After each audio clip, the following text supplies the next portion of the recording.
Some people in China are being given fake vaccines.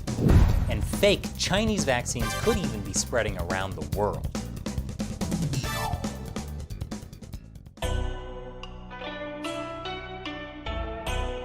Welcome to China Uncensored. I'm Chris Chappell. For a year, the world has been suffering from the CCP virus, the coronavirus that spread because of the Chinese Communist Party's initial lies and cover-up. And now, the CCP will save the world by exporting vaccines for the virus it spread. Just like it saved the world by keeping the coronavirus within its borders, which was an actual propaganda line Chinese state-run media used back in February 2020. And then, when that stopped being true, the Chinese Communist Party saved the world by exporting face masks. Of course, that also kind of backfired. So now they've moved on to exporting vaccines. I just pray to Mao those exported vaccines are safe and effective, because a substantial number of the vaccine doses being given out in China are fake. And I don't mean fake like only effective half the time, like the official Chinese vaccine being used now in Brazil. That's not fake, that's standard. Standard made in China quality. Now, by fake, I mean like how inside China, fake vaccines had been made using saline to attract government subsidies for clinics offering emergency vaccinations. Recently, more than 80 people were arrested in a vaccine bust. They were part of a gang that made $3 million from selling water as COVID-19 vaccine shots. Authorities said the leader and his associates had sold nearly 60,000 syringes with fake vaccines across China. In a related case, another scammer shipped 600 doses of fake vaccines internationally via Hong Kong for a profit of $140,000. In other cases, counterfeit vaccines were being sold at inflated prices in Chinese hospitals.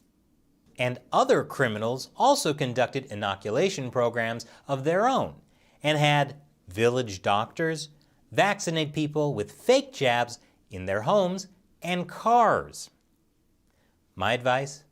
If a guy dressed like a doctor pulls up in a van and offers to stick a needle in you, walk away. In fact, run away. Now obviously the Chinese Communist Party is concerned, not because fake vaccines mean more people could die from COVID. If the CCP actually cared about human life, they'd stop killing people for their organs. No, the CCP is concerned because, as state-run media puts it, these fake vaccines being sent overseas tarnishes the image of the country. And tarnishing the image of the country is Beijing's job. Last month, the Supreme People's Procuratorate, which is like China's Attorney General, announced it would take action. It said it would deepen its crackdown on fake vaccine manufacturing, and that there were more than 21 cases of major vaccine fraud across China. Which is to say, if the top level of the Chinese government is getting involved, fake vaccines could be a much more widespread issue than state-run media will admit. Here's another perspective. The co-founder of one Chinese NGO said the focus on criminal activity was a distraction from the genuine threat to people's health from shoddy, out-of-date, and incorrectly handled vaccines from legitimate sources. Great. So you can't trust the legitimate sources of the vaccine either. Sadly, there's nothing new about fake and low-quality vaccines in China. This article from 5 years ago talks about how Chinese authorities pledged to crack down on the black market sale of vaccines for meningitis and rabies.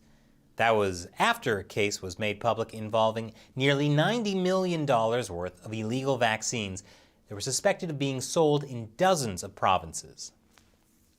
And that crackdown definitely happened and solved the vaccine problem forever. Obviously, fake products are sold all the time in China. From silly things like knockoff Nike sandals and problematic KFC, to more serious products like fake alcohol, which can kill you. and fake baby formula, which can kill your baby. So fake vaccines are just another item in a long list of fake products. Why are fake products so common in China?